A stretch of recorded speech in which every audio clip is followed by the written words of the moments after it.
वक्रतुंड महाकाय कोटिसूर्य समप्रभ निर्विघ्नं कुरु मे देव सर्वकार्येषु सर्वदा।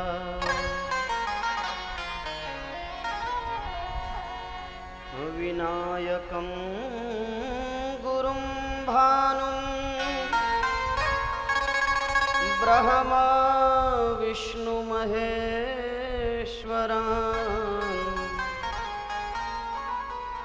सरस्वतीं प्रणम्यादौ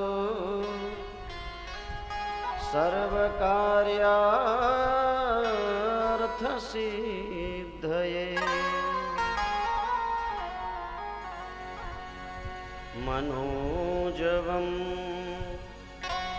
मारुततुल्यवेगं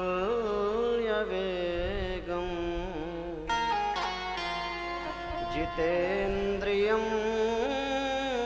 बुद्धिमतां वरिष्ठं वातात्मजं वानरयूथमुख्यं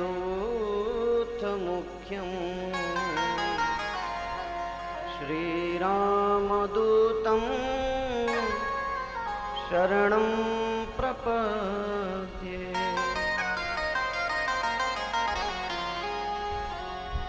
कृष्णाय वासुदेवाय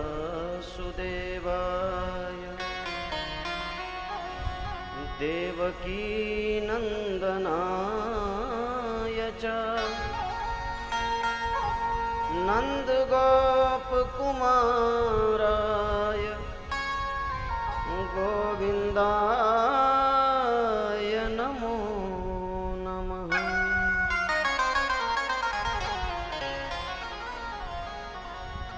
श्री भक्तवत्सल भगवान की जय। जय जय जय हनुमान गोसाई कृपा करहु गुरुदेव की नाम।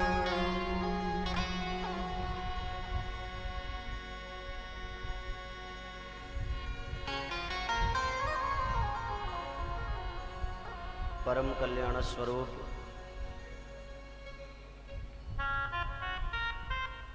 भगवान श्रीमद् वृंदा विपिन बिहारी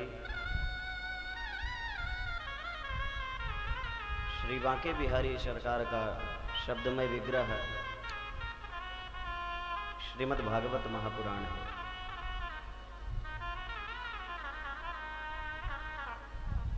जिसके माध्यम से हम सब सप्त दिवसीय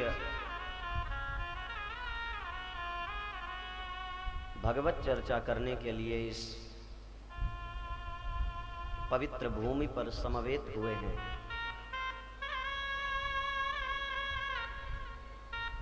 आज कथा के प्रथम दिवस में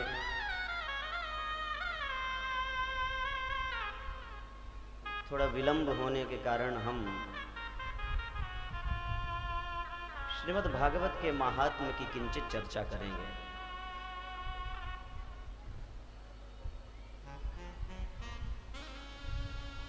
हम सबका बड़ा सौभाग्य है यह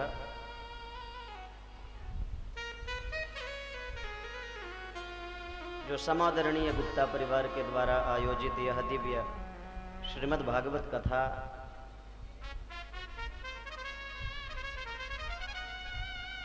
इसी बहाने ठाकुर जी ने हम सबको अपने लिए कुछ कहने और सुनने का अवसर दिया है। ये जो सुअवसर हाथ लगा है यह यूं ही न जाने पाए, इसलिए समाहित चित्त होकर के हम सब श्रीमद् भागवत में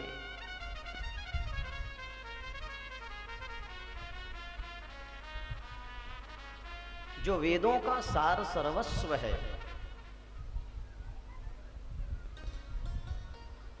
ऐसी जो चर्चा है हम सब मिल के उसमें समाहित चित्त से अवगाहन करेंगे। कथा की पहली शर्त है आपका चित्त एकाग्र हो।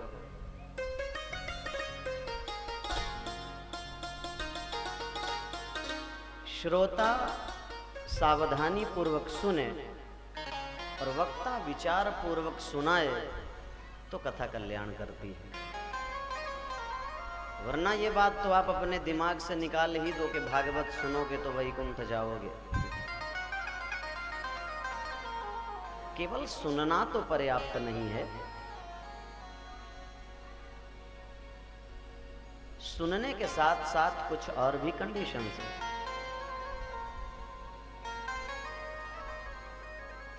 सुनि समुझहि जन मुदित मन, मज्जहि अति अनुराग। सुनि समुझहि, पहला सुनना, सावधानी पूर्वक सुनना, और दूसरा जो सुना है उसको समझना।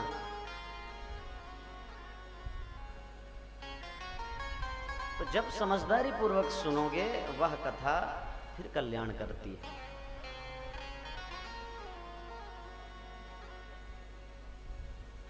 तो हम सब भागवत के महात्म्य का आरंभ करें, उसके पहले आइए सब मिल करके भाव के साथ 2-4 बार भगवान नाम संकीर्तन करते हैं।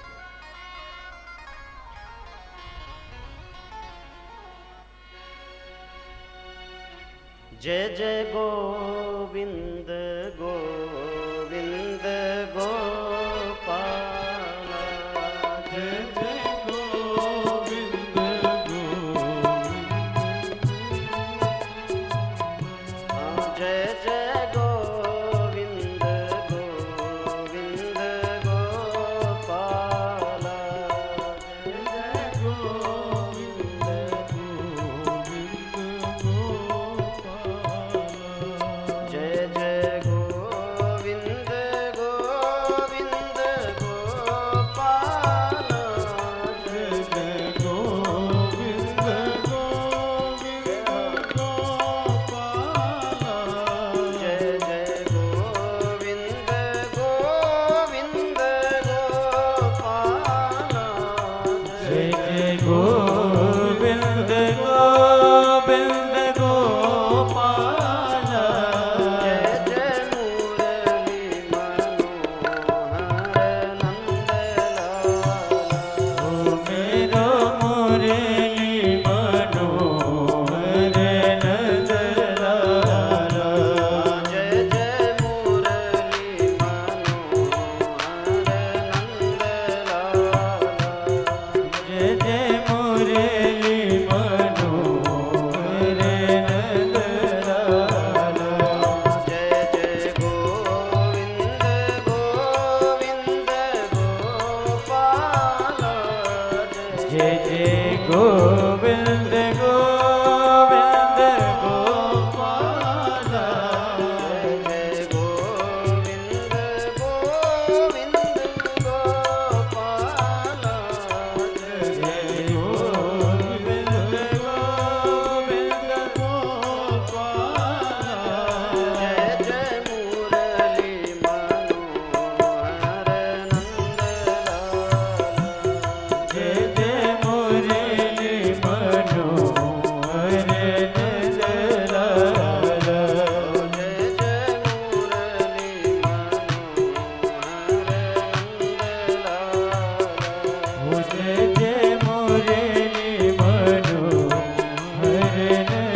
गोविंद गोविंद गोपाल जय मुरली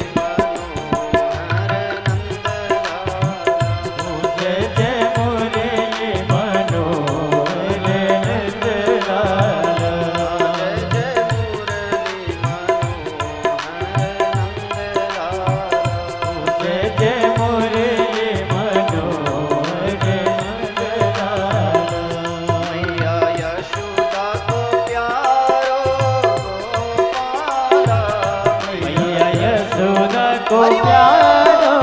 गोपाला मैया यशोदा को प्यारो गोपाल मैया यशोदा को प्यारो गोपाला मैया यशोदा को प्यारो गोपाल बाबा नंद दुलारो नंदलाला बाबा नंद दुलारो नंदलाला बाबा नंद दुलारो नंदलाला बाबा नंद दुलारो नंदलाला जय जय गोविंद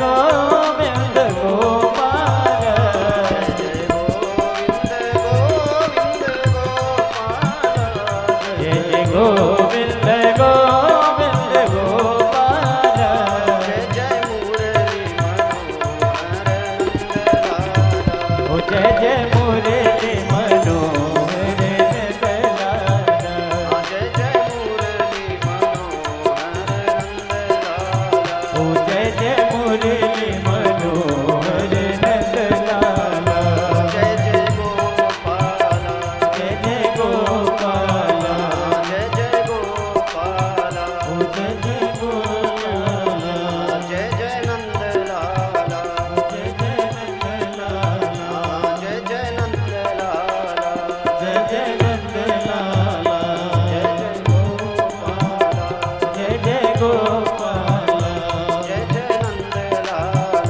जय जय नंदलाला जय नंदलाला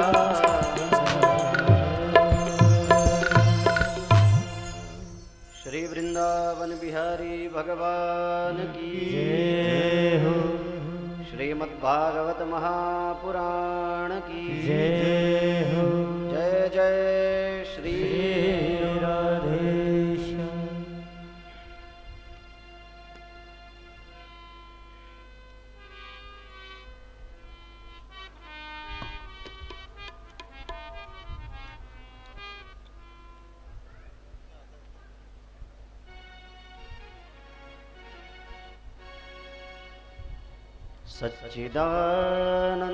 सच्चिदानन्दरूपाय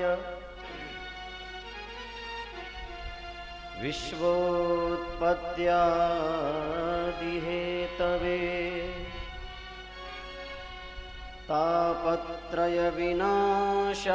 तापत्रयविनाशाय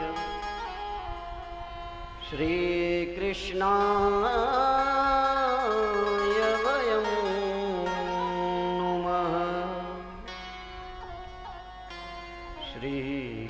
श्रीकृष्णाय वयं नुमः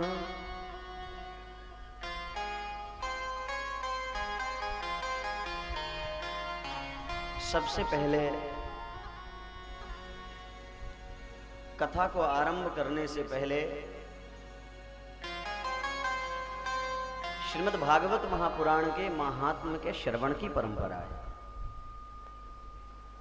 महात्म्य का अर्थ होता है वैशिष्ट्य, उसकी विशेषता। श्रीमद् भागवत क्या है, श्रीमद् भागवत कैसा है, श्रीमद् भागवत क्यों सुने। भाई हम कलियुगी जीव स्वार्थी हो गए हैं ना।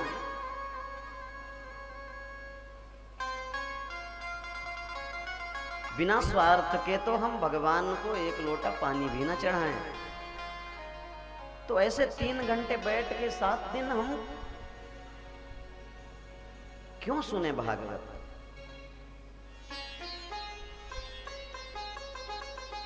क्या मिलता है भागवत को सुनने से? किसने सुना तो उसे क्या मिला? अगर हमें लगे कि हमको भी सुनना चाहिए, अपने फायदे की बात है, तो फिर सुनेंगे। इसलिए महात्म्य means glory of Srimad Bhagavatam, Srimad Bhagavat का महत्व क्या है, श्रीमद् भागवत का वैशिष्ट्य क्या है, उसकी विशेषता क्या है, इन बातों की चर्चा है भागवत के महात्म्य में।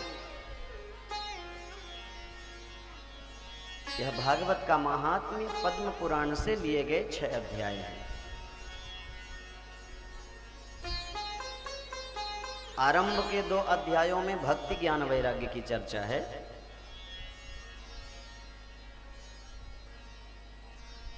फिर कथानक के तौर पर धुंधुकारी की कथा आती है और अंतिम 6ठे अध्याय में भागवत के सुनने का नियम क्या है। बहुत सावधानी पूर्वक श्रवण करेंगे।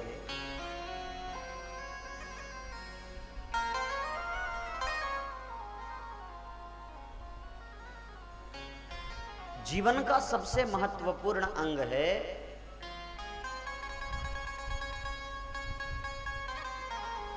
खुद के विषय में जानना, और वो जानने की जो परंपरा है ना, उसी को ज्ञान कहा जाता है। इवन श्रीमद् भागवत में वर्णित या वेदों में वर्णित जो ज्ञान है, that's not only an information, that's spiritual knowledge. ये श्रीमद् भागवत में वर्णित ज्ञान केवल वो जानकारी नहीं है जो हम पुस्तकों से इकट्ठी करते हैं। पुस्तकों के पन्ने पलट पलट के उसको रट्टा मार मार के आप जो इकट्ठा करते हैं वो केवल एक जानकारी है, ओनली एन इंफॉर्मेशन, केवल जानकारी है। जो वास्तविक ज्ञान है, इसलिए यहां कहा वेद्यम वास्तवमत्र वस्तु शिवदम। वास्तव वस्तु क्या है? तत् श्रीमद् भागवतम। और वही जो वास्तव वस्तु है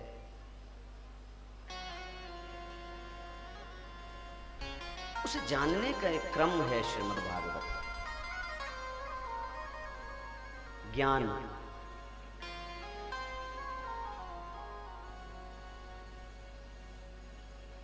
जीव जगत और जगदीश्वर के बीच में जो एक अंतर है, जो डिफरेंस है, जीव क्या है, जगत क्या है, जगदीश क्या है, शुचि अशुचि, नित्य अनित्य, आत्म अनात्म, सच झूठ, लाभ हानि, अपना पराया, इसका जो अनुभव है वही ज्ञान है। अब ज्ञान मिले कहां से? तो भागवत के इस कथानक में कहा कि ज्ञान और वैराग्य भक्ति के पुत्र हैं,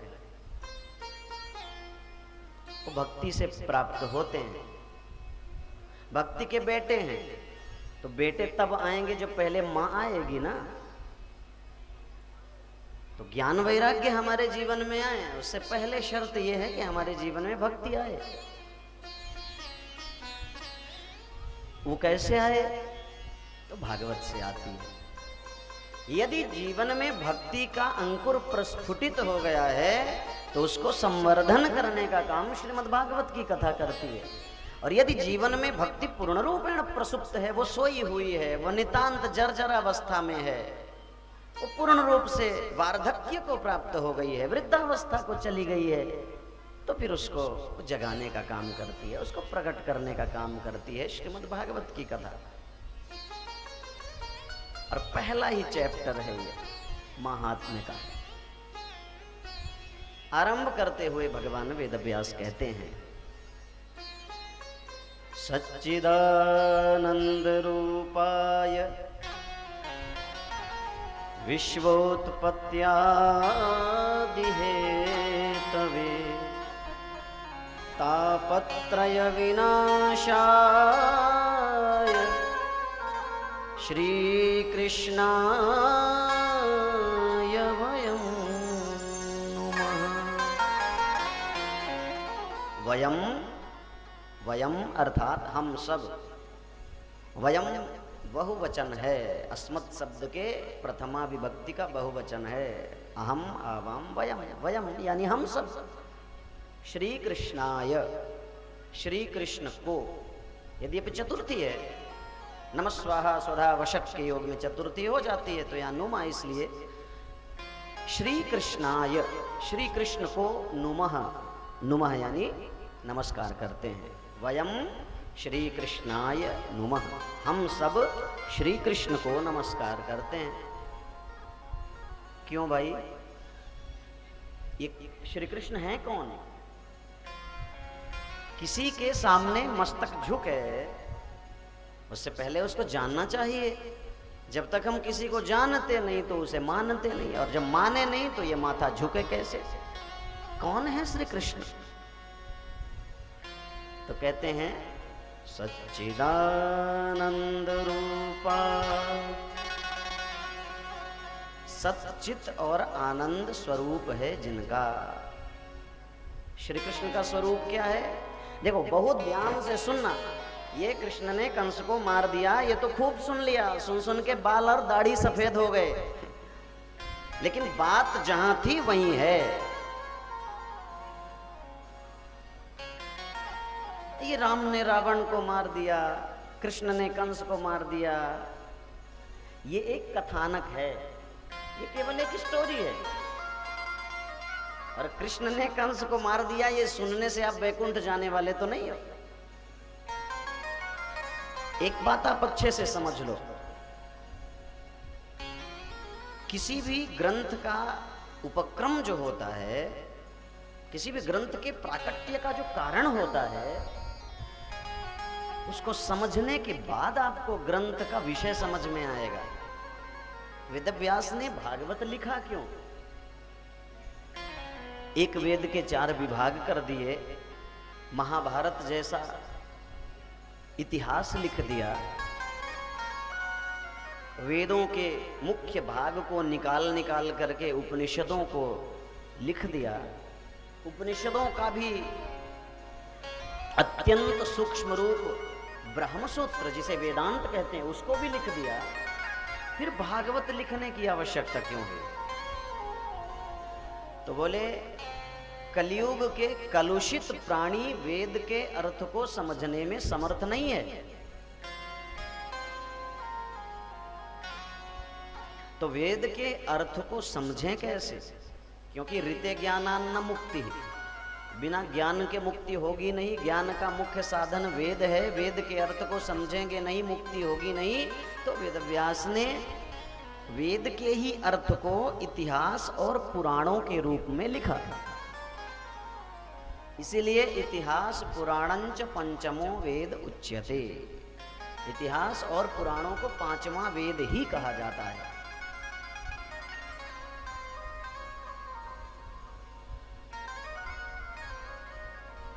वेद के अर्थ को समझाने के लिए पुराणों की रचना की गई।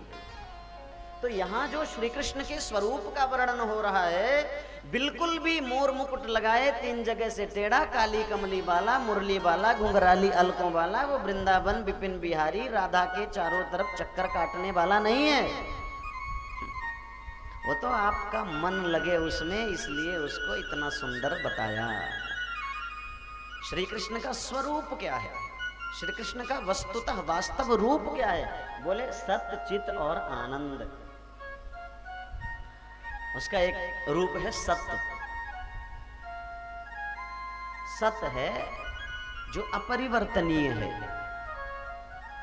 जो अनचेंजेबल है, जो बदलता नहीं है, प्रत्येक परिस्थिति में जो समीचीन है, जो नित्य नवीन है, जो अपरिवर्तनीय है, काला बाधित है, वो सत्य है। समय जिसे परिवर्तित न कर सके वो सत्य। त्रिकालाबाधित्वम सत्यत्वम। हम सबको समय परिवर्तित कर देता है। 10 साल पहले की तस्वीर देखो, कैसे दिखते थे, आज कैसे दिखने लगे। समय ने बदल दिया ना। और ये अचानक तो नहीं हुआ ना, एक घड़ी की सुई जो टिक टिक कर रही है, एक एक सेकंड करके ही तो ये परिवर्तन हुआ है। लेकिन ये परिवर्तन इतना धीमा है, इतना सूक्ष्म है, इतना सनई सनई ये समय का प्रवाह चल रहा है कि इसे हम समझ भी नहीं पाते। पता ही नहीं लगा कि जिंदगी की तलाश में हम मौत के कितने पास आ गए। जिंदगी ढूंढते ढूंढते हम कहाँ चले गए ये तो पता ही नहीं लगा। और जब ये सोचा तो घबरा गए, आ गए हम कहाँ आ गए। और जब ये सोचा, जब ये कुछ समझ में आया, अब वक्त नहीं है, अब तो बस निकलना है। उठ मुसाफिर बांध बिस्तर कस कमर तैयार हो, है कजा सर पर खड़ी तो चल के भव से पार हो। तो हम सबको, इस पूरे संसार को समय परिवर्तित कर देता है, इसीलिए इसका नाम संसार है। संसरति इति संसारः, संसरति जो सरकता रहे वो संसार है। लेकिन परमात्मा परिवर्तनीय नहीं है। गीता में सत्य की व्याख्या किया कृष्ण ने, तो कहते हैं ना सतो विद्यते भावो ना भावो विद्यते सतः सतः अभावः न विद्यते। सत्य का अभाव नहीं है, ये सत्य की परिभाषा है। सत्य का अभाव नहीं, बोले तो जिसका अभाव नहीं है वही सत्य है। भाव का अर्थ होता है सत्ता, और सत्ता क्या है? सत्य का भाव ही सत्ता है। जैसे बुद्धिमानी के भाव को बुद्धिमत्ता कहते हैं।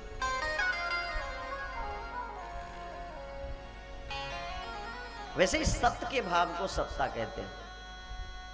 और भू सत्तायाम धातु ही है ना, तो भाव यानी होना, जो अभी है, पहले था, आगे रहेगा।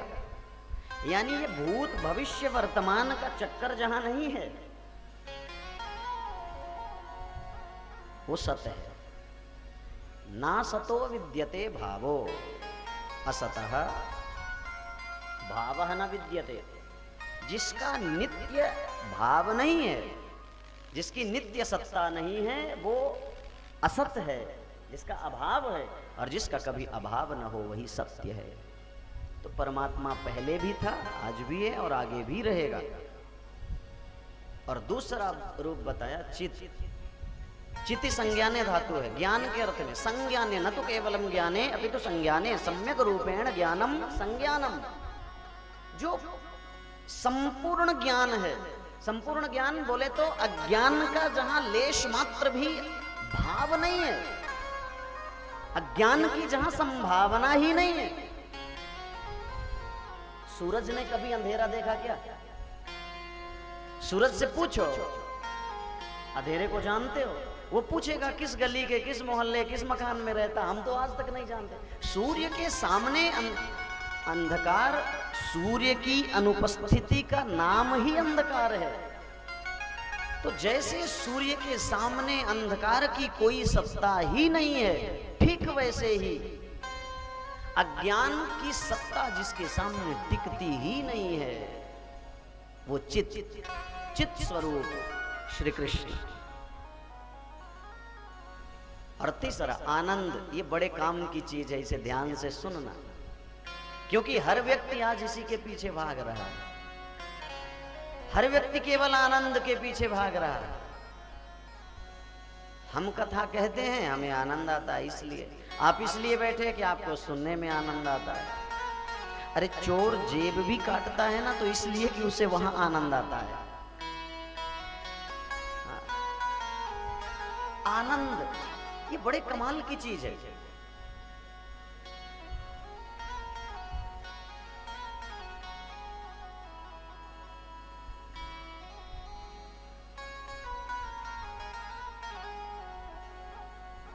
आनंद नाम श्री कृष्ण का है।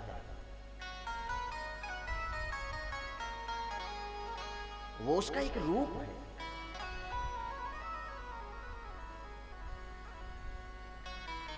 तो चाहते तो हम सब कृष्ण को हैं, लेकिन हमें पता नहीं। पूज्य स्वामी अखंडानंद सरस्वती जी महाराज कह रहे थे कि नास्तिक से नास्तिक व्यक्ति भी अनजाने में आस्तिक ही होता है। कितना बड़ा भी नास्तिक हो, वो भगवान को न माने, गाय को न माने, गीता को न माने, गुरु को न माने, गोविंद को न माने, क्यों नहीं मानता? बोले उसको न मानने में ही आनंद आता है। तो आनंद की प्राप्ति के लिए ही तो वो धुंधकारी बना है। उसको पता नहीं है कि वो भगवान को ही अनजाने में चाहता है, लेकिन चाहता तो भगवान को ही है।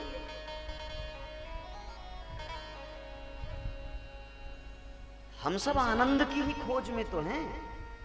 कहीं पत्नी में आनंद खोज रहे, कहीं पुत्र में आनंद खोज रहे, कहीं परिवार में आनंद खोज रहे, कहीं मकान में आनंद खोज रहे, कुछ दुकान में आनंद खोज रहे, कुछ पड़ोसी में आनंद खोज रहे, कुछ शत्रुओं में आनंद खोजते हैं। भैया खोज तो सब आनंद ही रहे हैं, लेकिन आनंद है कहाँ? आनंद है कैसा? व्हाट इज डेफिनेशन ऑफ आनंद? क्या परिभाषा है आनंद की? मिले कहाँ? तो आनंद नाम श्री कृष्ण का है। किसी ने बहुत सुंदर 2 लाइन लिखी है, आराम की तलब है तो एक काम कर। तलब यानी चाहत, इच्छा, वांटिंग्स। आनंद, आराम की तलब है तो एक काम कर, आराम की शरण में और राम राम कर। अरे राम के बिना तो आनंद शब्द ही पूर्ण नहीं होता, फिर आनंद मिले कहां से? यदि आनंद चाहते हैं, आराम चाहते हैं, आराम शब्द ही बिना राम के नहीं पूर्ण होता। राम निकाल दो तो आ बस बचता है, आह भरो। तो बिना राम के आराम खोजने वालों को बस आह मिलता है और कुछ नहीं।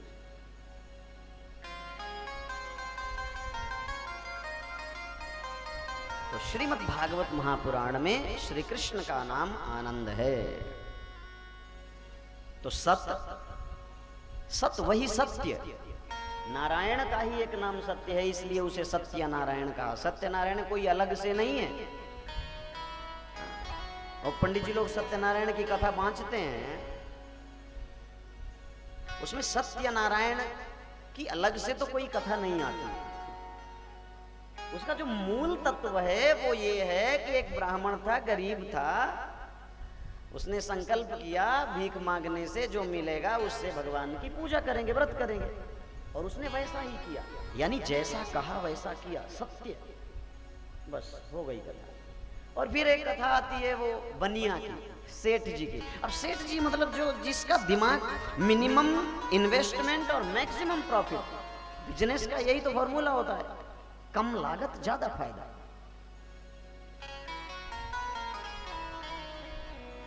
तो उन्होंने क्या कंडीशन रखा? तदा व्रतम करिष्यामि यदा में संततिर्भवेत्।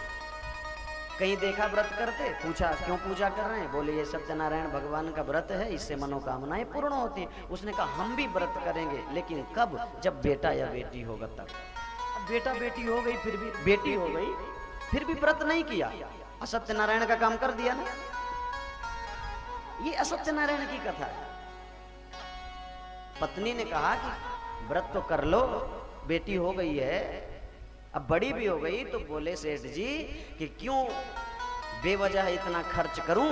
पड़ोसियों को, परिवार वालों को, रिश्तेदारों को बुला के भंडारा करना पड़ेगा। जब इस बेटी का विवाह करूंगा उसी समय व्रत भी कर लूंगा, तो एक पंथ दो काज।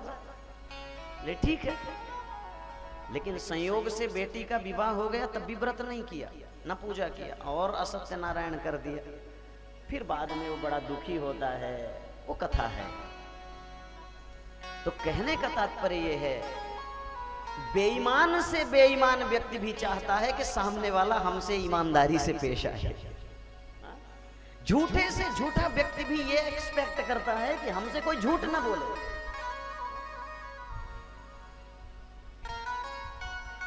चार चोर भी जब चोरी करके आते हैं और इकट्ठे होते हैं तो कहते हैं अब ईमानदारी से बराबर बराबर बांट लो। चोर भी ईमानदारी पसंद करता है साहब। सत्य, जीवन में सत्य को धारण करना ही कृष्ण की पूजा है। ज्ञान को प्राप्त करने की चेष्टा ही कृष्ण की पूजा है। ज्ञान को प्राप्त करना, वेदांत की तो शुरुआत ही होती है। अथा तो ब्रह्म जिज्ञासा, ब्रह्म की जिज्ञासा हुई।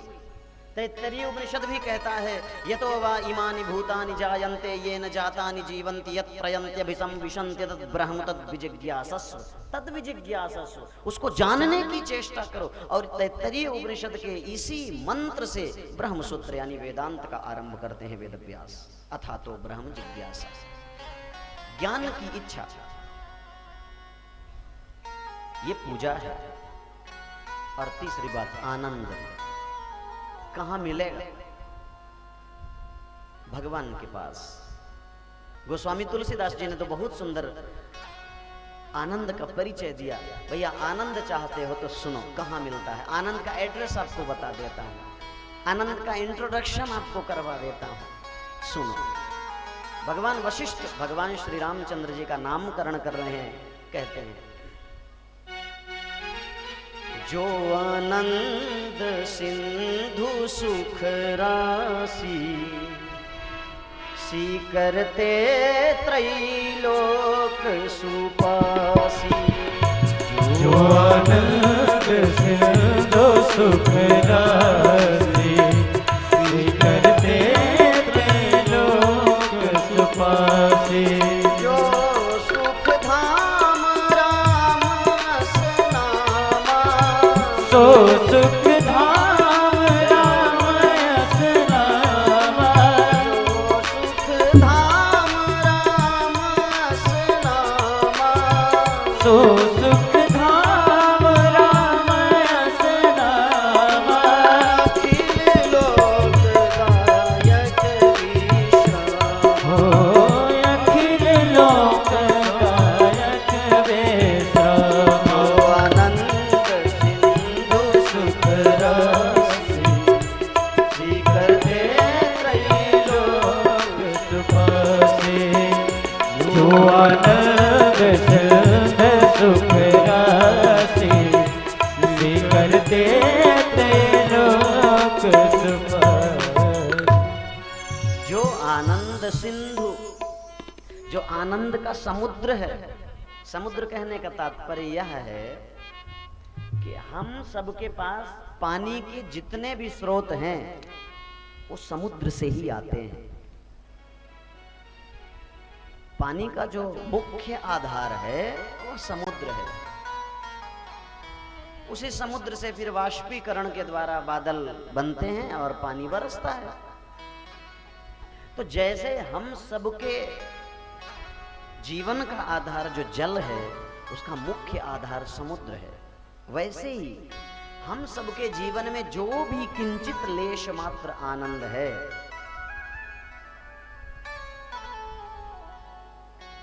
यद्यपि वह परमानंद नहीं है, वह विषय सापेक्ष आनंद है, वह वस्तु सापेक्ष आनंद है। वो वस्तुओं से हमको मिल रहा है। मकान नहीं था, सोचा मकान बन जाए तो सुखी हो जाए। मकान बन गया, थोड़े दिन के लिए सुख हो गया। वो जो आनंद आया थोड़ा सा वस्तु सापेक्ष है, फिर भी आप उससे सुखी हुए। तो आनंद का सिंधु है, आनंद का मुख्य आधार वही श्री राम है। जो आनंद सिंधु सुख राशि और सीकर ते त्रैलोक सुपासी। सीकर कहते हैं, आप एक जल पात्र में एक लोटे में जल ले लो और उस लोटे में एक सींक को डुबो दो, फिर उस सींक को निकालो तो उसमें थोड़ा सा पानी चिपका रह जाता है और बाद में वह पानी धीरे धीरे एक छोटे से बूंद के रूप में परिणित होता है। अब उस बूंद को, उस सींक को आप यूं छिड़को तो उस एक बूंद से जो छोटे छोटे छोटे छोटे बहुत सारे जल कण निकलते हैं उसको सीकर कहते हैं। एक बूंद का भी वो 100वां भाग उसको सीकर कहते हैं। तो वह आनंद का सिंधु है। तुम एक आनंद के सीकर में सुखी हो रहे हो, परिवार में, मकान में, दुकान में, एक सीकर में। लेकिन वो तो आनंद का सिंधु है।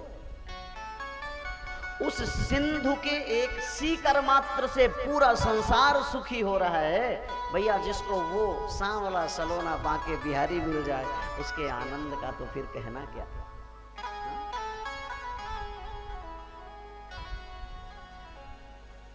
उसे फिर कुछ नहीं चाहिए होता है। तो वह आनंद सिंधु सुख राशि जिसके एक सीकर मात्र से तीनों लोग सुखी हो रहे हैं, सो सुख धाम राम अस नाम। वो जो सुख का धाम है उसका नाम राम है। तो आनंद चाहिए, सुख चाहिए, तो भगवान का भजन तो करना पड़ेगा। हम करते क्या हैं? भजन न करना पड़े, भगवान का सुमिरन न करना पड़े और आनंद मिले, ऐसा कभी नहीं हो सकता। तो सतचित और आनंद ये श्री कृष्ण का रूप है। हम श्री कृष्ण को प्रणाम करें, उसके पहले परिचय दिया श्री कृष्ण कौन हैं, कैसे हैं। वो सच्चिदानंद स्वरूप हैं। तो किसी ने कहा भैया वो सच्चिदानंद स्वरूप हैं, वो तो ठीक है, लेकिन वो करते क्या हैं, उनका काम क्या है? तो कहते हैं विश्वोत्पत्त्यादि हेतवे। विश्व की उत्पत्ति, स्थिति और पालन, उनका काम है इस संसार को जनरेट करना, उसको ऑपरेट करना और समय आने पर उसे डिस्ट्रॉय कर देना। उन्होंने ही संसार को बनाया, वही पालन कर रहे हैं और वही समय आने पर उसका संहार कर देते हैं। अच्छा, सुंदर तो बहुत है, सच्चिदानंद स्वरूप हैं। स्वरूप अच्छा है, स्वभाव भी अच्छा है, संसार को बनाते हैं, उसका देखभाल करते हैं, फिर संहार करते हैं। तो हमको क्या फायदा? बोले तापत्रय विनाशाय, वो तीनों तापों को नष्ट करते हैं। दैहिक ताप, दैविक ताप और भौतिक ताप। दैहिक ताप मतलब देह से संबंधित जो ताप हैं वो दैहिक ताप हैं। जो देवताओं के द्वारा दिए हुए जो ताप हैं वो दैविक ताप हैं। और जो भूत यानी प्राणी, भूत यानी मरने के बाद जो भूत बनता है वो नहीं। यहाँ भूत का अर्थ है वही भू सत्तायाम धातु से लंगलकार में अभूत बनता है ना, अभूत अभूताम, अभूत। भूत यानी जो हुआ है। कहते हैं ना भूतो न भविष्यति, ना भूत माने जो हुआ है। भूत का अर्थ होता है जितने प्राणियों ने यहाँ जन्म लिया है, स्वेदज, अंडज, पिंडज, जरायुज, 84 लाख योनियों में, जलचर, थलचर, नभचर, जितने भी जीव हैं, उन भूत प्राणियों से जो क्लेश और जो दुख हमको मिलता है उसे भौतिक दुख कहते हैं। तो दैहिक, दैविक और भौतिक तापों को नष्ट करने में जो समर्थ हैं, ऐसे श्री कृष्णाय वयम नुमः, हम सब ऐसे श्री कृष्ण को नमस्कार करते हैं। तो किसी ने कहा भैया राधा के बिन श्याम आधा, आपने अकेले श्री कृष्ण को क्यों प्रणाम किया? श्री राधा रानी का तो स्मरण ही नहीं किया और भागवत की कथा कर रहे हैं। तो राधा भक्ति ही हरिः ज्ञानम ताभ्याम याच समन्विता श्रीमद् भागवतीम वार्ताम वंदे युगल रूपिणीम। श्रीमद् भागवत का आरंभ करो और श्री राधा रानी का स्मरण न हो, भागवत की कथा पूर्ण ही नहीं हो सकती। बिना श्री राधा रानी के भागवत की कथा ही अधूरी है। एक संत तो कहते थे कि इस भागवत की पोथी में ये जो गोरे गोरे पन्ने हैं ये श्री राधा रानी हैं और इसमें जो कारे कारे अक्षर लिखे हुए हैं वही अपने कारे कृष्ण हैं। तो श्री राधा और कृष्ण से समन्वित वंदे भागवतीम वार्ताम वंदे युगल रूपिणी श्रीमद् भागवत की कथा। क्योंकि यह अगर आप ज्ञानी हैं तो इसमें ब्रह्म और माया की चर्चा है। यदि आप योगी हैं तो इसमें परमात्मा और उस परम सत्ता, जिसे आप महामाया या महाविद्या कह सकते हैं, यदि आप भक्त हैं तो इसमें भगवान और भगवती की चर्चा है। वो उसी एक तत्व को अनेकों नामों से जाना जाता है। तो किसी ने कहा आपने अकेले श्री कृष्ण को प्रणाम किया? बोले नहीं, कृष्ण के पहले जो श्री लगाया है वो श्री, हमारे वृंदावन में श्री राधा रानी को श्री जी कहते हैं, श्री जी कुंज, श्री राधा रानी, वो लक्ष्मी ही, श्रीश्चते लक्ष्मी ही, यजुर्वेद का मंत्र है। तो श्री वही लक्ष्मी है। तो श्रिया सहितः कृष्ण, श्री कृष्ण, न तो केवलम कृष्ण, केवल कृष्ण नहीं, अभी तो श्रिया सहितः कृष्ण श्री कृष्ण, श्रिया राधाया, श्री राधा रानी के साथ में श्री कृष्ण को प्रणाम किया है। श्रिया सहितः कृष्ण श्री कृष्ण तस्मै श्री कृष्णाय वयम नुमः नौमि नमामः। तो भगवान को प्रणाम किया और भगवान के बाद भक्त को प्रणाम किया। यम प्रव्रजन्तमनुपेतमपेत कृत्यम द्वैपायनो विरह कातर आजुहाव पुत्रेति तन्मयतया तरवोऽभिनेदुः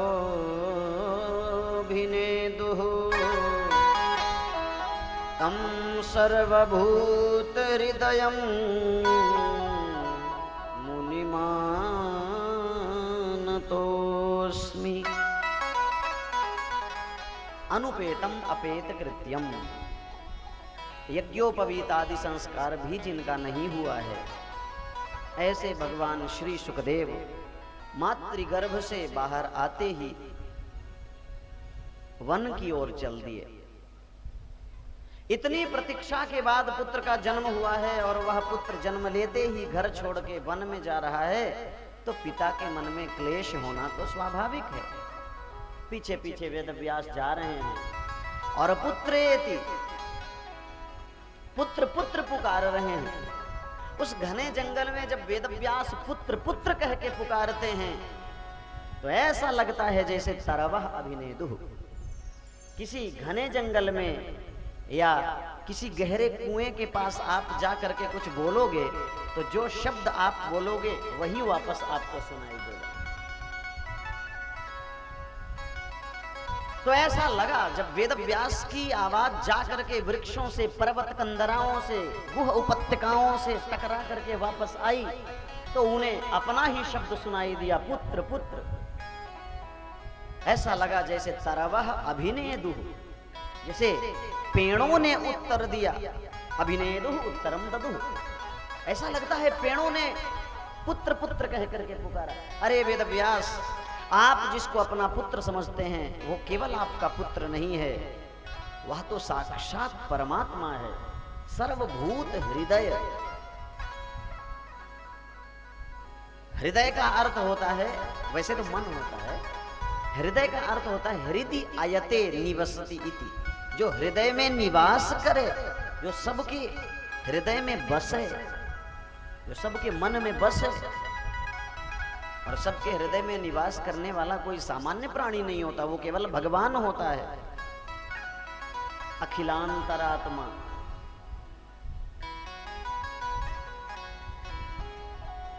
अखिल देहि नाम अंतरात्म दृक्।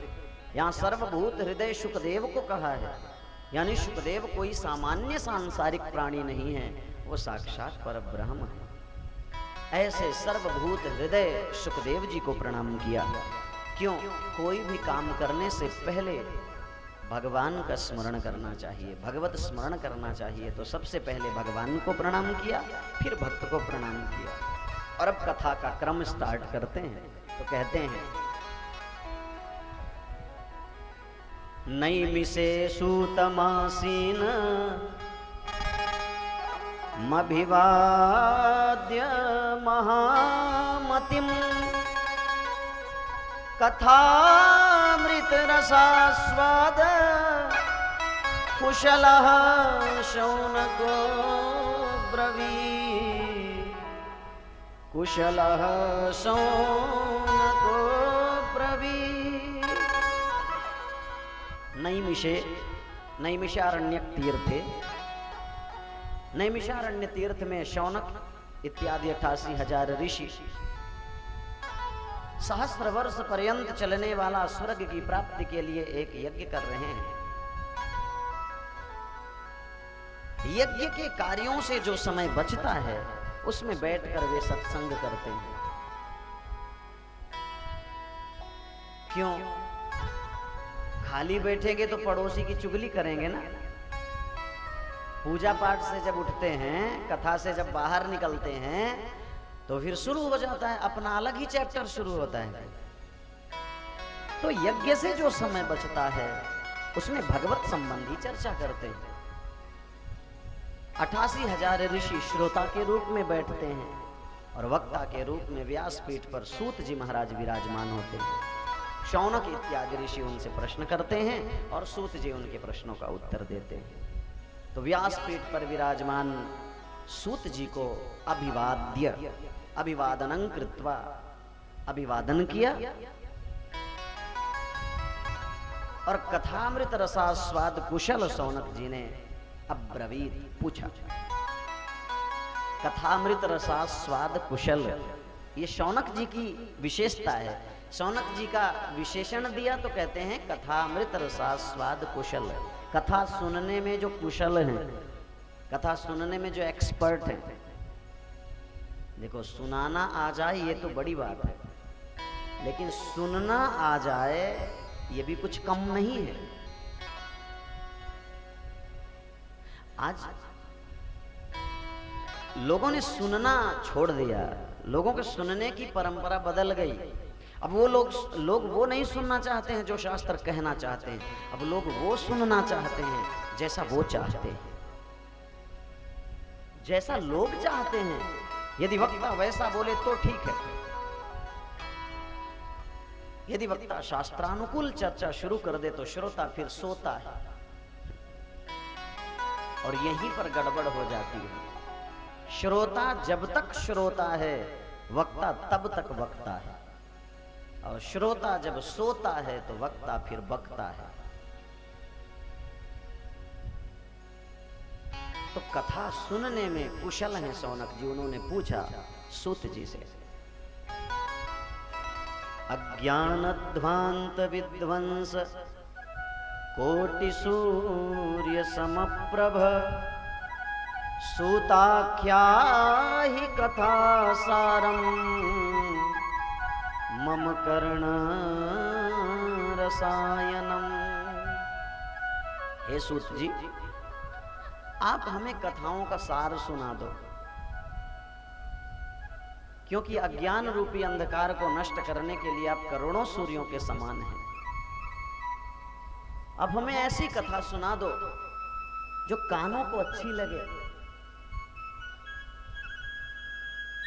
मम कर्ण रसायनम। देखो, कथा इतनी सूखी हुई भी न हो कि केवल वेदांत की चर्चा हो और श्रोता को समझ में न आए, और कथा केवल इतनी सरल भी न कर दो कि बस कुछ कहानियों में, कुछ भजनों में, कुछ चुटकुलों में सिमट करके रह जाए। कानों को अच्छी लगे, उसके साथ साथ और भी कंडीशंस रखे शौनक जी ने। भक्ति ज्ञान विरागाप्तो विवेको वर्धते महान माया मोह निराशश्च वैष्णवे क्रियते कथम। भक्ति ज्ञान विरागाप्तः विवेकः वर्धते महान। कथा कैसी होनी चाहिए समझ लो। सबसे पहली बात तो ये कि कथा कानों को सुंदर लगे, कानों में कुछ रसायन सा घुल जाए, कुछ मिश्री सी घुल जाए। दवाई यदि कड़वी होगी तो जल्दी से पिएंगे नहीं, वही पी सकते हैं जिन्हें कड़वी दवाई पीने का अभ्यास हो जाता है। इसलिए कानों को कुछ अच्छा लगे। दूसरी बात भक्ति बढ़े, तीसरी बात ज्ञान बढ़े, चौथी बात विवेक का संवर्धन हो, पांचवी बात माया और मोह का निरसन हो जाए, माया मोह समाप्त हो जाए। माया मोह निरासश्च वैष्णवैः क्रियते कथम। वैष्णवैः अर्थात वैष्णवों के द्वारा माया मोह निरासः, माया और मोह का निरसन कथम यानी किस प्रकार से, क्रियते यानी किया जाता है। ये संत लोग माया मोह से मुक्त होकर के कैसे मस्ती में हर पल झूमते रहते हैं, कुछ तो ऐसी विद्या होगी, आप वो हमें भी बताएं। प्रश्न सुन करके सूत जी प्रसन्न हो गए। उन्होंने कहा, प्रीति ही शौनक चित्ते ते यतो वच्मि विचार्य च सर्व सिद्धांत निष्पन्नम संसार भयनाशनम। हे शौनक, ते चित्ते प्रीति ही, ते माने तुम्हारे, चित्ते माने चित्त में, प्रीति ही यानी प्रीति है। हे शौनक, तुम्हारे मन में कथा के प्रति प्रीति है, इसलिए यतो वचमी विचार्य च, अहम मैं विचार्य यानी विचार पूर्वक, वचमी यानी तुम्हें बोल रहा हूं, सुना रहा हूं, तुम सावधानी पूर्वक सुनो। मैं विचार पूर्वक सुना रहा हूं, तुम सावधानी पूर्वक सुनो। ये कथा के शब्द है। काल व्याल मुखग्रास त्रास निर्णाश हेतवे श्रीमद् भागवतम शास्त्रम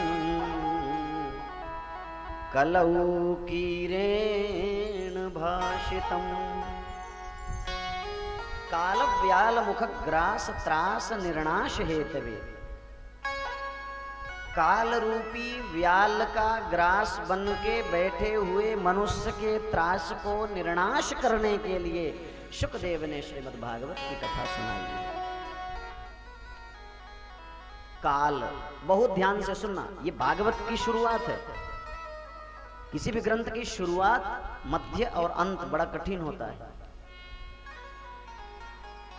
एकाग्रता पूर्वक सुनो।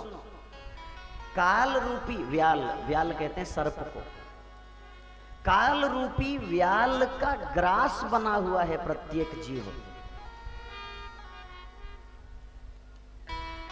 अभी कथा अभी आगे आएगी। शमीक ऋषि के पुत्र श्रृंगी ने परीक्षित को शाप दे दिया, आज से 7वें दिन इति लंघित मर्यादं तक्षक सप्तमे हनिदंशत स्म कुलांगारम चोदितो में ततद्रुहम। आज से 7वें दिन राजा परीक्षित को तक्षक नाग डसेगा, वो मर जाएगा। ये कथा है। अभी मैंने आपको कहा, यहां जितनी कथाएं हैं बहुत ध्यान से सुनना। भागवत में वर्णित प्रत्येक कथा भौतिक रूप से ऐतिहासिक सत्य है, सांसारिक दृष्टि से ये इतिहास की घटी हुई सत्य घटना है, लेकिन आध्यात्मिक रूप से हमारे जीवन से जुड़ी हुई वृत्तियों की चर्चा है। ये हमारी कथा है, और कथा को जब आप अपने से जोड़ करके सुनोगे, कथा का और हमारा जब अटैचमेंट थोड़ी बनेगा तो बात समझ में आएगी।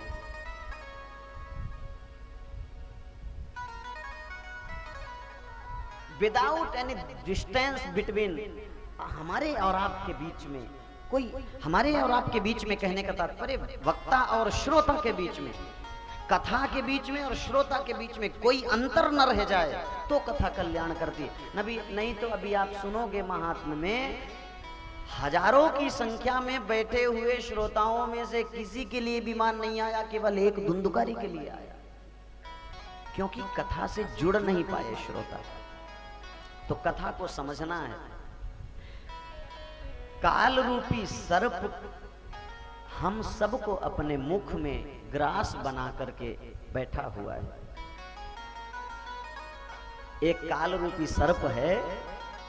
और आप यकीन मानो भागवत के समापन में इस बात को स्पष्ट कर देते हैं वेद व्यास कि परीक्षित को डसा किसने था। वहां पर कहते हैं संसार सर्प दष्टम यो विष्णु रात ममुमुचत। कोई तक्षक नहीं आया था तो राजा को डसा किसने? बोले ये मैं नहीं कह रहा हूं, ये लिखा है भागवत के अंतिम स्कंद में, देखना है 12वें स्कंद के अंतिम अध्याय में। संसार सर्प दष्टम नमस्तस्मै भगवते शुकाय ब्रह्म रूपिणे संसार सर्प दष्टम यो विष्णुरात ममोमुचत। ऐसे शुकदेव के चरणों में हम प्रणिपात निवेदित करते हैं जिन्होंने संसार सर्प से डसे हुए विष्णुरात यानी परीक्षित को बचा लिया। संसार सर्प ने ही डसा था और उस संसार सर्प ने हम सबको अपने मुख में ग्रास बना करके, निवाला बना करके कुंडली मार के बैठा हुआ है वह सर्प। काल व्याल मुखग्रास।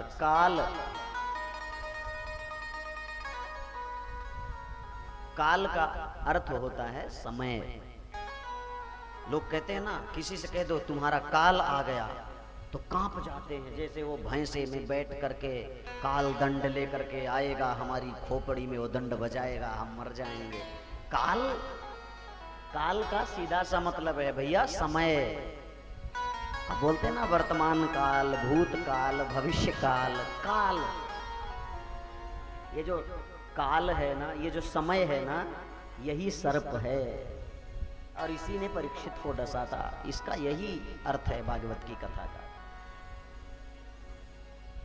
काल ने हम सबको डसा। अच्छा, काल सर्प जिसको पकड़ता है तो आप जानते हैं सर्प के दांतों में जहर होता है, सर्प के दांतों में विष होता है।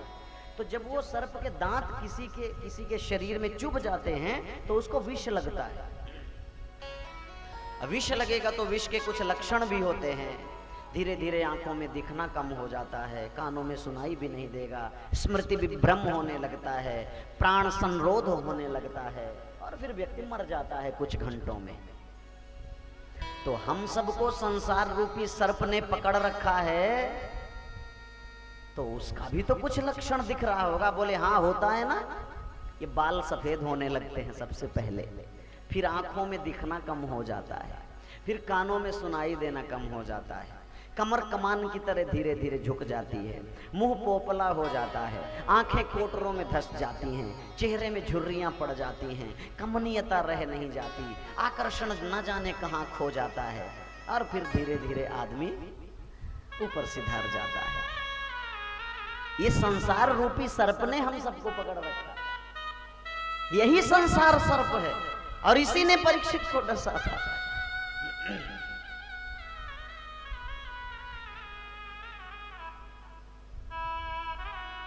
तो संसार सर्प से बचने के लिए क्या करना है? तो कहते हैं श्रीमद्भागवतम शास्त्रम कलौकीरेण भाषितम। कीरेण शुकेन, शुकदेव जी के द्वारा, या तृतीया विभक्ति है ना, कीर शब्द के तृतीया का एक वचन है, कीरेण शुकदेव जी के द्वारा श्रीमद् भागवतम शास्त्रम भाषितम कथितम। कलयुग में प्राणी को काल रूपी सर्प से बचाने के लिए शुकदेव जी ने एक शास्त्र दिया। शास्त्र का अर्थ होता है शासन करने वाला, शासनात् शास्त्रम, जो शासन करे। जैसे सर्प को शासन करने के लिए या तो सर्प की औषधि आपको पता हो, कुछ ऐसी दवाइयां आती हैं कि सर्प का जहर फिर नहीं लगता, और या तो कोई ऐसा मंत्र हो आपके पास जिससे आप सर्प को वश में कर लें।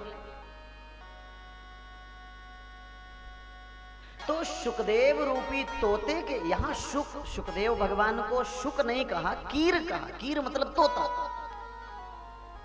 आप जानते हैं जहां कहीं सर्प या ऐसे कोई खतरनाक सर्प के प्रजाति के कोई जीव रहते हैं किसी पेड़ के नीचे, और पक्षी उन्हें देख लें तो पक्षी जोर जोर से चिल्लाने लगते हैं, और फिर पता लग जाता है कि यहाँ सांप है। ठीक वैसे ही निगम कल्प तरु में बैठे हुए सुखदेव कलयुग के प्राणी को सावधान करने के लिए श्रीमद् भागवत रूपी शास्त्र यानी मंत्र दे रहे हैं। आप इसको समझ लो तो आपको संसार सर्प का भय दूर हो जाएगा। क्या? भागवत की कथा।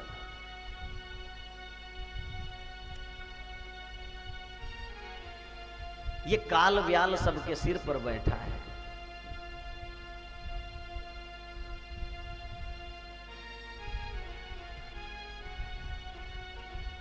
काल व्याल है सिर पर बैठा, काल व्याल है सिर पर बैठा।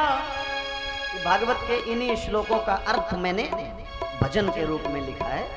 बिल्कुल श्लोकों का अर्थ है, भागवत के श्लोकों का ही अर्थ है।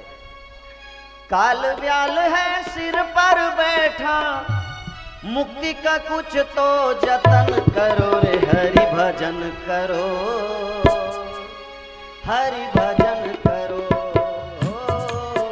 हरि भजन करो, हरि भजन करो। काल व्याल है सिर पर बैठा, काल व्याल है सिर पर बैठा, काल व्याल है सिर पर बैठा, काल व्याल है सिर पर बैठा। मुक्ति का कुछ तो जतन करो रे, हरि भजन करो, हरि भजन करो, हरि भजन करो, हरि भजन करो।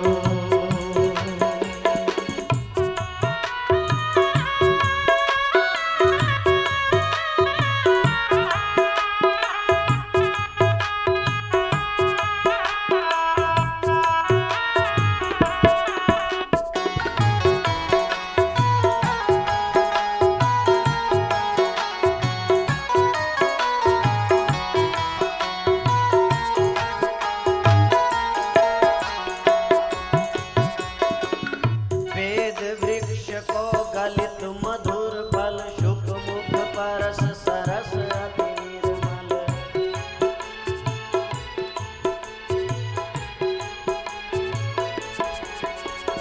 वेद वृक्ष को गलित मधुर फल, शुक मुख परस सरस अति निर्मल।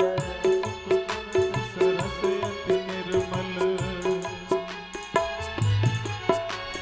गृह कारज को छोड़ के कुछ पल, गृह कारज को छोड़ के कुछ पल, गृह कारज को छोड़ के कुछ पल, गृह कारज को छोड़ के कुछ पल। कथा भागवत श्रवण करो रे, हरि भजन करो,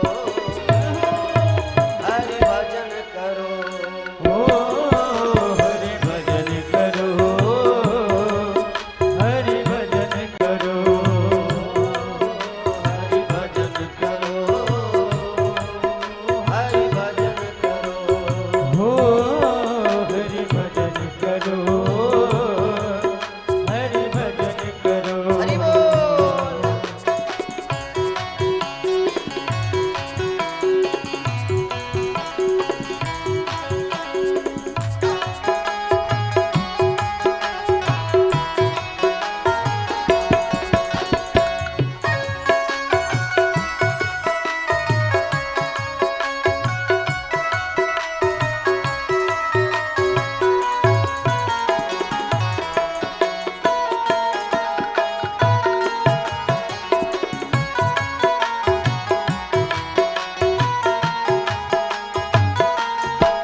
शनै शनै सब छूट रहा है, सबसे नाता टूट रहा है। शनै शनै सब छूट रहा है, सबसे नाता टूट रहा है। शनै शनै सब छूट रहा है, सबसे नाता टूट रहा है। शनै शनै सब छूट रहा है, सबसे नाता टूट रहा है। ओ शनै शनै सब छूट रहा है, सबसे नाता टूट रहा है। शनै शनै सब छूट रहा है, सबसे नाता टूट रहा है। ओ काल श्वास धन लूट रहा है, काल श्वास धन लूट रहा है, काल श्वास धन लूट रहा है। काल श्वास धन लूट रहा है। आप हरि का स्मरण जय करो, हो। हरि भजन करो, हरि भजन करो। हरि भजन करो, हरि भजन करो।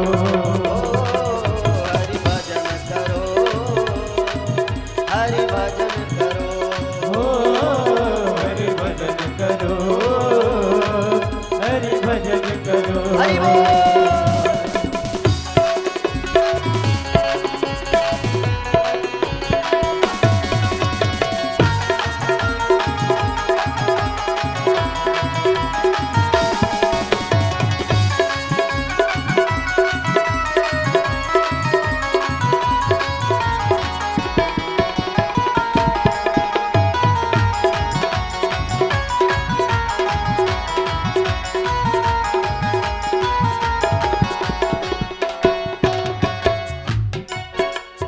ग्राह अजामिल गज धुंधकारी, सबकी बिगड़ी बात संवारी। राह अजामिल गज धुंधकारी, सबकी बिगड़ी बात सवारी। ग्राह अजामिल गज धुंधकारी, सबकी बिगड़ी बात संवारी। राह अजामिल गज धुंधकारी, सबकी बिगड़ी बात सवारी। ग्राह अजामिल गज धुंधकारी, सबकी बिगड़ी बात संवारी। राह अजामिल गज धुंधकारी, सबकी बिगड़ी बात सवारी। हरि तुमको भी क्षमा करेंगे, हरि तुमको भी क्षमा करेंगे, हरि तुमको भी क्षमा करेंगे। हरि तुमको भी क्षमा करेंगे। तुम चरण शरण तो ग्रहण करो रे, हरि भजन करो, लाल है हरि भजन करो। हरि भजन करो, हरि भजन करो। हरि भजन करो,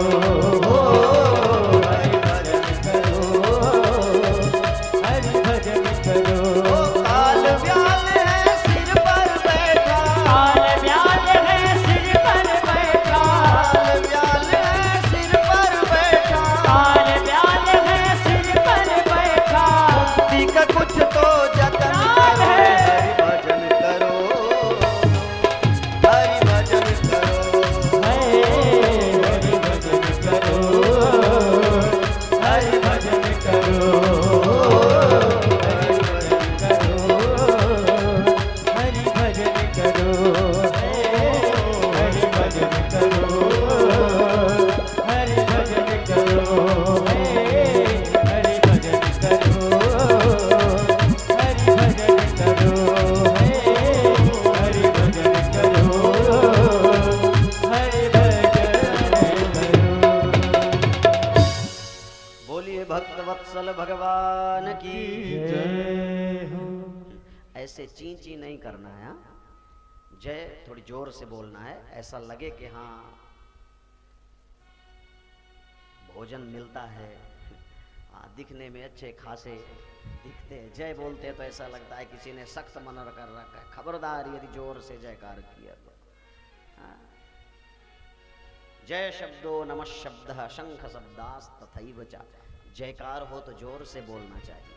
जब आप जोर से जयकार बोलते हैं तो आपके खोपड़ी में जो पाप बैठे हैं वो उड़ जाते हैं। और कहाँ जाते? जो नहीं बोलते उनके सिर पर जाके बैठ जाते हैं। जय ऐसा लगता है 1 महीने से बीमार चल रहे हैं, डॉक्टर ने बेड रेस्ट बोला है। हाँ, थोड़ी एक्टिविटी बना के रखें। बोलिए भागवत भगवान की। हाँ, ऐसे अभी धीरे धीरे सीखेंगे, आज पहला दिन है। जब भी देखो, जब कहीं भजन संकीर्तन हो उसमें चुप होके नहीं बैठना चाहिए। भागवत में लिखा है, जिह्वा सती दारदुरी के वसूत नचोप गायत्युर्गायगा था। जो जीव भगवान का नाम लेने में कतराए, कंजूसी करे। अब कोई जीएसटी तो नहीं लग रहा ना जयकार करने में, कीर्तन करने में? हाँ, कोई टैक्स तो नहीं लग रहा। जो जीव भगवान का नाम न ले, जो जिस मुख से भगवान का नाम न निकले, वो जीव कहते हैं वो मेढक की जीव है। वो केवल टर टर करने के लिए है। जी है सो दादुर जी है समाना, तुलसीदास जी भी रामचरितमानस में कहते हैं। तो जोर से जयकार करना है। बोलिए बांके बिहारी लाल की जय हो, श्री राधा रानी सरकार की जय हो। जोर से जयकार करना है। तो सूत जी कहते हैं, हे शौनकादि ऋषियों, तुमने जितने भी प्रश्न पूछे हैं उन सब का उत्तर तुम्हें श्रीमद् भागवत में मिल जाएगा। मैं तुम्हें भागवत की कथा सुना देता हूं, लेकिन ये कथा इतनी सरल नहीं है। परीक्षिते कथां वक्तुं सभायां संस्थिते शुके सुधा कुंभं गृहीत्वैव देवास्तत्र समागमन्। परीक्षित को 7 दिन में मरने का शाप लगा। भगवान सुखदेव राजा परीक्षित को भागवत की कथा सुनाने के लिए आए। व्यासपीठ पर बैठे ही थे कि सोने का कलश लेकर के उसमें अमृत भर के देवता स्वर्ग से मृत्युलोक में पहुंच गए। शुकं नत्वा वदन् सर्वे स्वकार्य कुशलाः सुराः। शुकदेव जी को प्रणाम किया देवताओं ने और बोले, कथा सुधां प्रयच्छस्व गृहीत्वैव सुधामिमां। ये कथा का अमृत ले लो और ये स्वर्ग का अमृत ले लो और कथा का अमृत हमको दे दो। सुखदेव जी ने कहा, क्यों, तुम्हें कथा सुनना है? बैठो सुनो।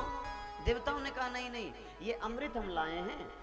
परीक्षित को 7 दिन में मरने का शाप लगा, इसे पिला दीजिए, ये अमर हो जाएगा। सुखदेव जी ने कहा, पिला दो। बोले, नहीं नहीं, हम इस अमृत के बदले कथामृत लेने आए हैं। तो सुखदेव जी ने कहा कि देवताओं के अमृत से इस भागवत के अमृत की कैसी तुलना? क्व सुधा क्व कथा लोके क्व काचा क्व मणिर्महान् ब्रह्मरातो विचार्यैवं तदा देवान् जहासः तदा देवान् जहासः। कहाँ ये हमारा श्रीमद् भागवत महापुराण, इसकी दिव्य कथा, और कहाँ ये स्वर्ग का तुच्छ अमृत? इसकी कोई तुलना नहीं है। देवताओं को भगा दिया। तो ये भागवत की कथा जो हम सबको सुलभ हुई है, ये देव दुर्लभ कथा है। देवताओं को भी जल्दी से नहीं मिलती, हम सबको मिली है। तो हम सब सावधानी पूर्वक इस कथा का श्रवण करें, इसका चिंतन करें, मनन करें, निधिध्यासन करें, तो हमारा जीवन थोड़ी तो सुधरेगा। अब रोग थोड़ी लंबा है ना ये संसार का, बहुत जब से जन्म लिया तब से ये रोग लगा हुआ है संसार का। तो धीरे धीरे धीरे धीरे सुनते सुनते सुनते आपको भागवत की कथा जब जीवन में उतरने लगती है तो जीवन का कल्याण करती है। देवताओं को जब अमृत नहीं दिया शुकदेव जी ने, देवता सत्यलोक पहुंचे, ब्रह्मा जी से शिकायत किया। ब्रह्मा जी ने कहा रुको हम देखते हैं। आज से 7वें दिन जब राजा परीक्षित मरेंगे तो शुकदेव जी को जरूर लगेगा कि देवता अमृत लेके आए थे, पिला दिया होता तो आज चेला न मरता, पछताएंगे। उस दिन फिर हम देखेंगे कि क्या इनकी मनोदशा होती है। लेकिन साहब 7वें दिन तो आश्चर्यजनक घटना घट गई। राज्ञो मोक्षम तथा वीक्ष्य पुराधातापि विस्मितः। 7 दिवस पर्यंत कथा श्रवण करने के अनंतर परीक्षित जी तो साक्षात ब्रह्म स्वरूप हो गए, उनकी अधोगति हुई नहीं। ब्रह्मा जी को आश्चर्य हुआ। भैया एक नियम है, ब्रह्मा का एक नाम है विधि। जो विधि कानून बनाते हैं, विधाता एक कानून बनाया है कि कुछ लोगों को ऐसे कैटेगरी में रख दिया जिनका मोक्ष नहीं होगा मरने के बाद। और कौन कौन से, ध्यान से समझ लो, सावधानी पूर्वक श्रवण करो। कुछ ऐसे लोग हैं जिनका मरने के बाद मोक्ष नहीं होता। विद्युच्चौराग्निशस्त्राहि गजसिंहादिभित्तितः विषादेर्हेतुभूतैः मृतो न लभते गतिम। विद्युत कहते बिजली को, वो आकाशीय बिजली हो या कृत्रिम बिजली, ये करंट आज का, बिजली से, करंट से, विद्युत से जिसकी मृत्यु हो जाए उसका मोक्ष नहीं होता। चोरों के द्वारा, चोर डाकू जिसे मार दें उसका मोक्ष नहीं होता। अग्नि में जलकर जो मर जाए उसका मोक्ष नहीं होता। अस्त्र शस्त्र से जिसका मर्डर कर दिया जाए, किसी की हत्या हो जाए, उसका मोक्ष नहीं होता। अहि विद्युत चौराग्नि शस्त्राहि, अहि कहते हैं सर्प को। सर्प के काटने से जिसकी मृत्यु हो उसकी अधोगति होती है, उसका मोक्ष नहीं होता। गज सिंह आदि, गज हाथी, सिंह शेर, ये हाथी शेर कुत्ते बिल्ली जानवरों के काटने से जिसकी मृत्यु हो उसका मोक्ष नहीं होता। और भित्तितः, दीवार गिरे, पेड़ गिरे, कोई चट्टान गिरे और वो दब के मर जाए उसका मोक्ष नहीं होता। और विषादेह, विष, जहर से जिसकी मृत्यु हो जाए, विष खा के कोई मर जाए अथवा विष खिला दिया जाए उसका मोक्ष नहीं होता। राजा परीक्षित को सर्प ने काटा था।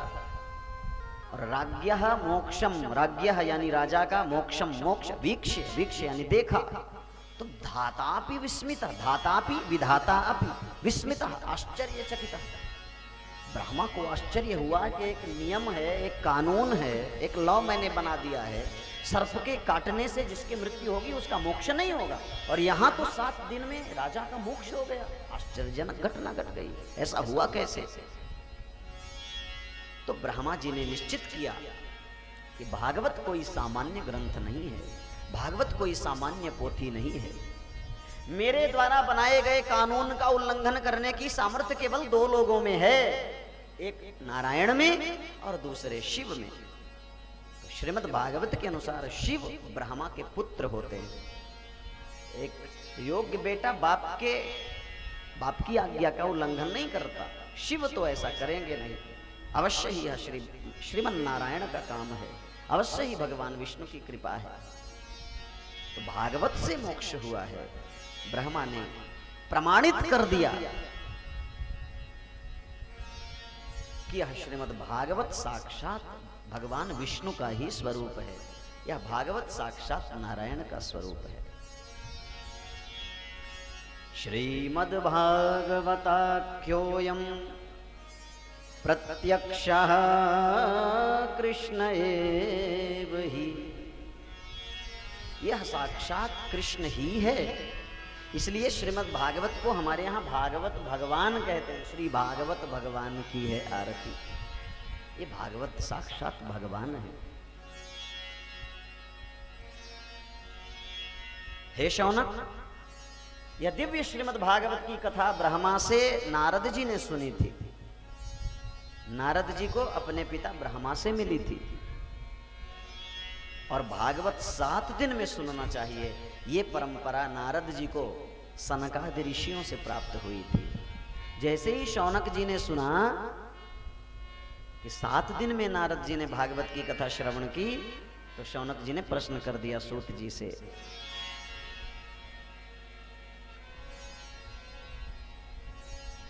कि ऐसी क्या आवश्यकता पड़ गई कि नारद जी ने 7 दिन में भागवत की कथा सुनी। 7 दिन तो केवल वह सुने जिसके पास समय का अभाव है। नारद जी ठहरे विरक्त संत, निवृत्ति परायण संत हैं। न परिवार है, न घर है, न मकान है, न दुकान है। फिर उन्होंने 7 दिन में भागवत कथा क्यों सुनी? तो जब भी समय मिले सुनना चाहिए। तो सूत जी कहते हैं, हे शौनक, एकदा हि विशालायां चत्वार ऋषयो मलाः सत्संगार्थं समायाता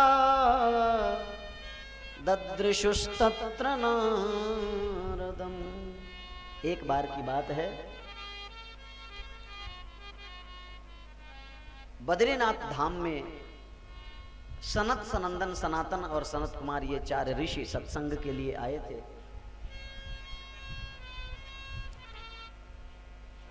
सनत कुमारों ने वहां भागते हुए नारद को देखा।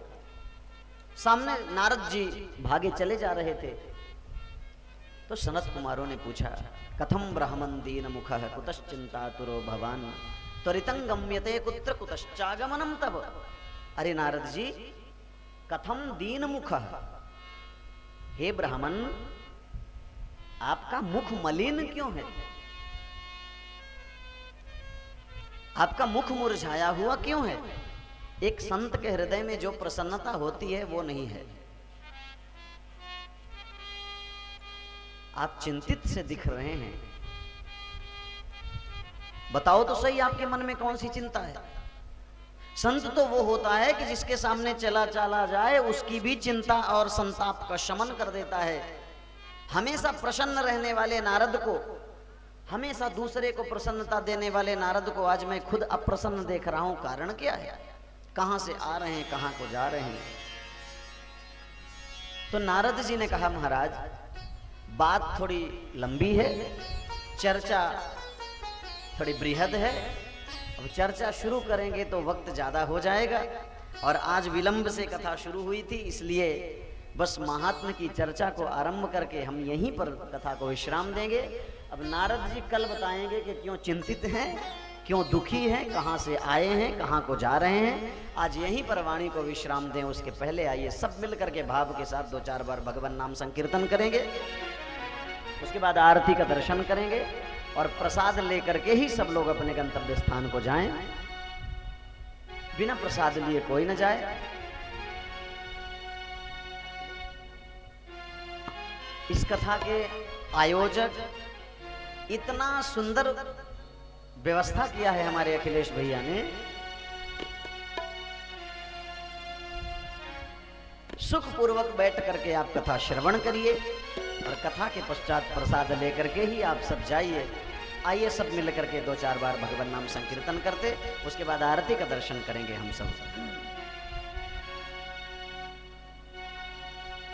गोविंद मेरो है, गोपाल मेरो है, गोविंद मेरो है, गोपाल मेरो है, गोविंद मेरो है, गोपाल मेरो है, गोविंद मेरो है, गोपाल मेरो है। ओ प्यारो माँ के बिहारी नंद लाल,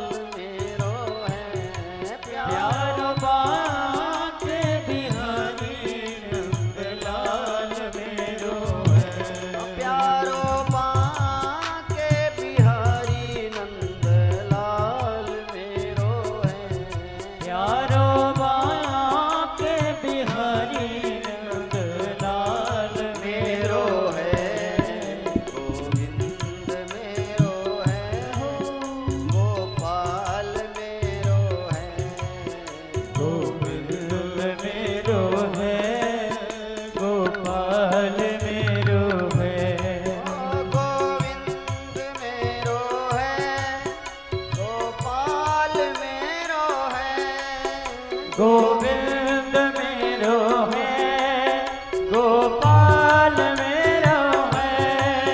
गोविंद मेरो है, गोपाल मेरो है। गोविंद मेरो है, गोपाल मेरो है। गोविंद मेरो है, गोपाल मेरो है। गोविंद मेरो है, गोपाल मेरो है। गोविंद मेरो है, गोपाल मेरो है। गोविंद मेरो है, गोपाल मेरो है। चारों बांके बिहारी नंद लाल मेरो है। प्यार बांके बिहारी नंद लाल मेरो है। बांके बिहारी नंद लाल मेरो है। हाँ, बांके बिहारी नंद लाल मेरो है। गोविंद मेरो है, गोपाल मेरो है। गोविंद मेरो है, गोपाल मेरो है। वो तो यशोदा दुलारो गोपाल मेरो है। वो तो यशोदा दुलारो गोपाल मेरो है। वो तो यशोदा दुलारो गोपाल मेरो है। वो तो यशोदा दुलारो गोपाल मेरो है। वो तो नंद जी को प्यारो नंद लाल मेरो है। वो तो नंद जी को प्यारो नंद लाल मेरो है। गोविंद मेरो है, गोपाल मेरो है। गोविंद मेरो है, गोपाल मेरो है। गोविंद मेरो है, गोपाल मेरो है। गोविंद मेरो है, गोपाल मेरो है। प्यारो धेनु चरैया गोपाल मेरो है। प्यारो धेनु चरैया गोपाल मेरो है। प्यारो धेनु चरैया गोपाल मेरो है। प्यारो धेनु चरैया गोपाल मेरो है। वो तो वेणु बजैया नंदलाल मेरो है। वो तो वेणु बजैया गोपाल मेरो है। गोविंद मेरो है, गोपाल मेरो है। गोविंद मेरो है, गोपाल मेरो है। प्यारो बांके बिहारी नंद लाल मेरो है। प्यारो बांके बिहारी नंद लाल मेरो है। गोविंद मेरो है, गोपाल मेरो है। गोविंद मेरो है, गोपाल मेरो है। गोविंद मेरो है, गोपाल मेरो है। गोविंद मेरो है, गोपाल मेरो है। बोलिए भक्तवत्सल भगवान की जय हो, श्रीमद् भागवत महापुराण की जय हो, श्री वृंदावन बिहारी भगवान की जय हो। सभी लोग अपने अपने स्थान पर खड़े हो जाएं और भगवान की पावन आरती का दर्शन करेंगे। तत्पश्चात सब लोग प्रसाद लेकर के फिर अपने गंतव्य स्थान को प्रस्थान करेंगे।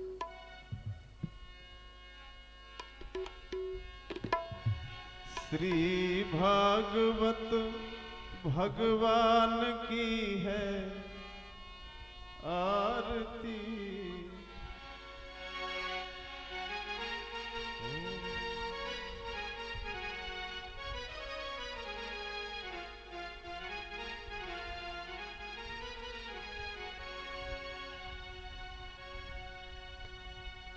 हरि ओम ज्वालामालिनी नमः रत्नेश्वरी नमः सर्वोपचारार्थे जलनन्दाक्षत पुष्पाणि समर्पयामि। हरिः ओम चन्द्रमा मनसो जात चक्षुः सूर्यो अजायत सोत्तरवायुष्य प्राणस्य मुखादग्निरजायत।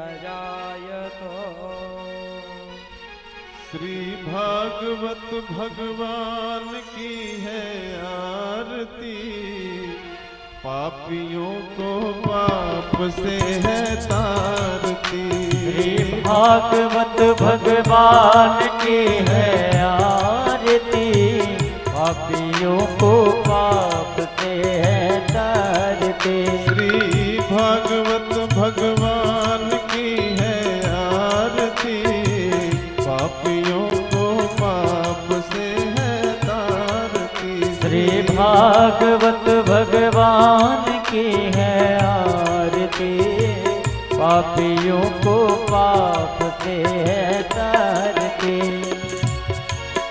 ये अमर ग्रंथ ये मुक्ति पंथ ये पंचम वेद निराला, नव ज्योति जगाने वाला। ये अमर ग्रंथ ये मुक्ति पंथ ये पंचम वेद निराला, नव ज्योति जगाने वाला। हरि नाम यही हरि धाम यही, हरि नाम यही हरि धाम यही, हरि नाम ही हरि धाम यही। हरि नाम यही हरि धाम यही। जग के मंगल की आरती, पापियों को पाप से है तारती। श्री भागवत भगवान की है आरती, पापियों को पाप से है तारती।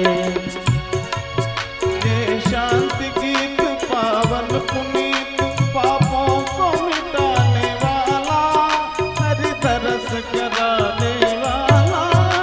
ये शांति गीत पावन पुनीत, पापों को मिटाने वाला, हरि दर्श कराने वाला। ये सुख करनी ये दुख हरनी, ये सुख करनी ये दुख हरनी। श्री मधुसूदन की आरती, पापियों को पाप से है तारती। श्री भागवत भगवान की है आरती, पापियों को पाप से है तारती। ये मधुर बोल सतपंथ खोल, सन्मार्ग बताने वाला, बिगड़ी को बनाने वाला। ये मधुर बोल सतपंथ खोल, सन्मार्ग बताने वाला, बिगड़ी को बनाने वाला।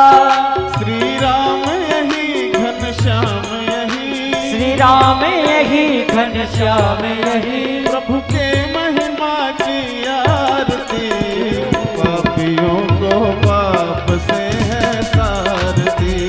भागवत भगवान की है आरती, पापियों को पाप से है तारती। कर्पूर गौरम करुणावतारम, संसार सारम भुजगेन्द्रहारम, सदा वसन्तं हृदयारविन्दे भवं भवानी सहितं नमामि। त्वमेव माता सविता त्वमेव, त्वमेव बन्धो जगता त्वमेव, त्वमेव वेदा द्रव्यं त्वमेव, त्वमेव सर्वं मम देव देव।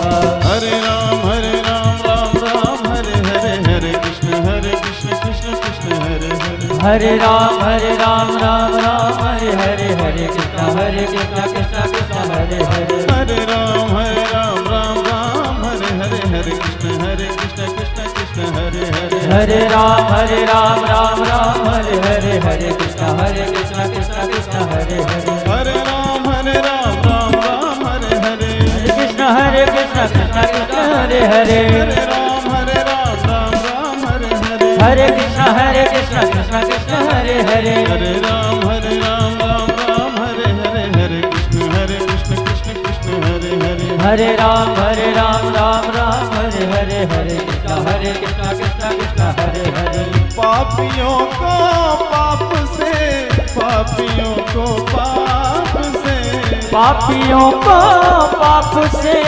पापियों को पाप से पापियों को पाप से पापियों को पाप से पापियों को पाप से पापियों को पाप से श्री भागवत भगवान की है आरती पापियों को पाप से है सारती श्री भागवत भगवान की है आरती पापियों को पाप से है तारती पापियों को पाप से है तारती पापियों को पाप से है तारती ॐ जलेन शीतलेकरणं पुष्पे देवाभिवन्दनं पुराणपुरुषोत्तमाय नमः श्रीबालकृष्णाय नमः आरातिक्यं समर्पयामि स्वयमेव आरातिक्यं ग्रहणं हस्तं प्रक्षालयितो मन्त्रपुष्पाञ्जलिः हरिः ॐ जगेन जग्यमय जन्तदेवास्तानि धर्माणि प्रथमान्यासन्न तेहनाकं महिमानः सचन्दयत्र पूर्वे साध्याः सन्ति देवाः हरिः ॐ